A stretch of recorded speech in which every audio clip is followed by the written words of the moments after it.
Welcome all my honored guests to the ultimate duel with the best of the best.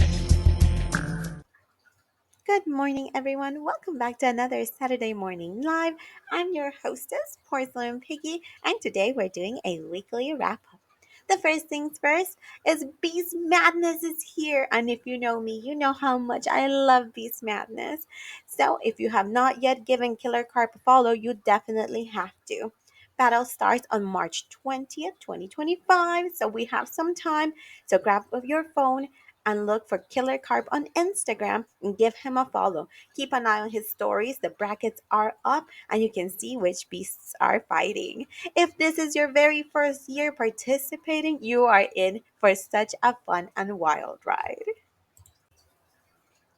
Don't forget that every year there's also a charity pool that you can participate in. So you can go ahead and DM Killer Carp and just let him know that you want to be part of the charity pool. He'll go ahead and send you a bracket, which would you then fill out, send it back to him before the battles begin in March 20th, and then you will give him a $10 entry fee.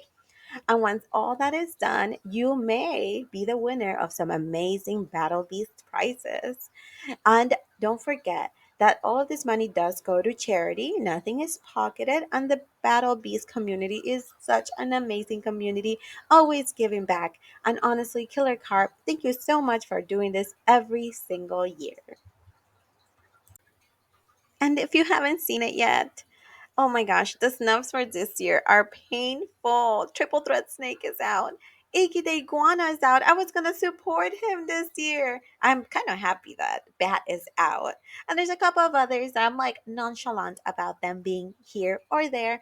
But I'm just so sad that some of the main competitors that I was hoping would kind of be the champions this year didn't even make it. If you missed it this week, Killer Carp did go live and showed us all the pairings for this season's upcoming battles for Beast Madness. It's gonna be a pretty interesting season. We have some really cool pairings. I'm honestly cheering on some beasts that I've never really cheered on the past, like Bison. I'm really cheering him on. He looks really cool. And my eyes also on Crow. Crow is such a cool beast that I hadn't focused on so long. I know Sloth for a fact is gonna lose his crown like very early on the game. He already had his time in the sun. It's time for him to pass it down to someone else. I really think that this year we're gonna see some other beasts make it a little higher. I feel like not having that on the brackets is gonna make a big difference, and I'm really excited for him not to be around because he's such a beast. I'm very happy to see Toad is back in the brackets. It's okay if he doesn't make it very far. He's already been a champion and he's always the champion of my heart. So he can just do his best, have a good time, and then go enjoy the after hours like vibe space that the beasts go to when they're done with their battle. Pirate Lion might have a chance this year. I know he has a big crew of people who support him. He has a lot of people that do vote for him every year, and so does Hair. But I think this year should be go to Killer Carp. I think he hasn't gotten far in the past few years, and I think it'll be really exciting to see him ride all the way to the finish line. And with that, we move on to collector's news. It's going to be pretty quick, nice and easy. Just a couple of things that are happening this weekend. So if you're in San Jose, California, around the Mitsuwa, just know that starting on March 14, there will be an exclusive pop-up for Tamagotchi all the way to May 25th. I might try my best to make it all the way over there because it looks super duper exciting. Also, we had Tama Place share the super amazing code so we can have an item for our own Tama character.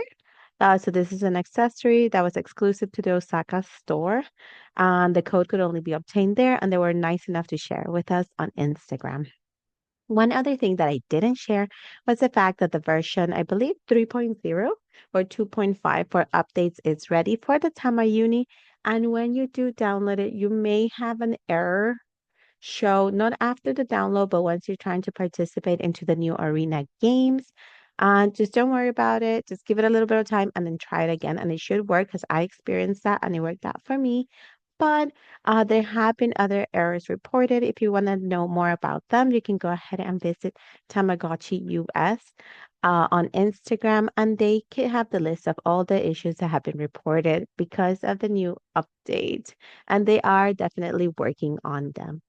Next up, we also have a new Star Wars, the Tamagotchi, that's going to be releasing pretty soon. It's going to have 5 mini games, 10 versions of Darth Vader, and 12 special scenes. And in addition, if you were wondering what Snacks was cooking up, remember Snacks was having a couple of interesting vibes? Well, this is what he was cooking up. Well, we don't know whether Snacks really wants to or would like to acknowledge these as his own, but here they are.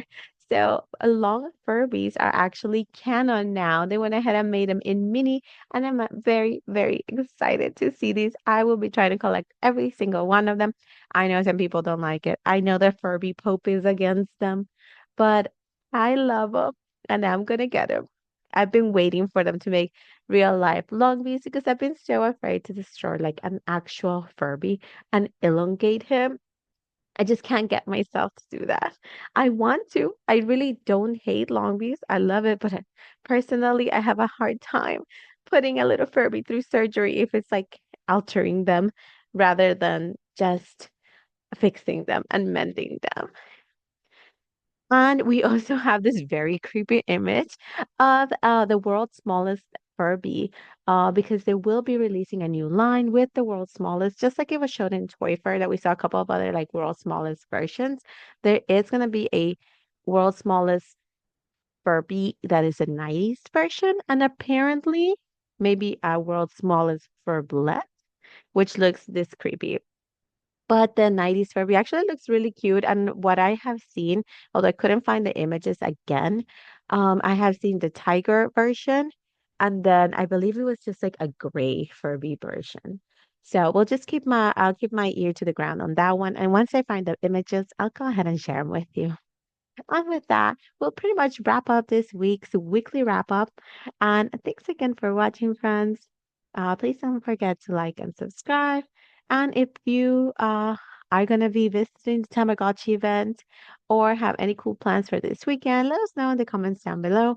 I know that this weekend in LA, at least on Sunday, is going to be a marathon. So be safe. And if you're participating, thanks a lot. You got this. We're rooting for you.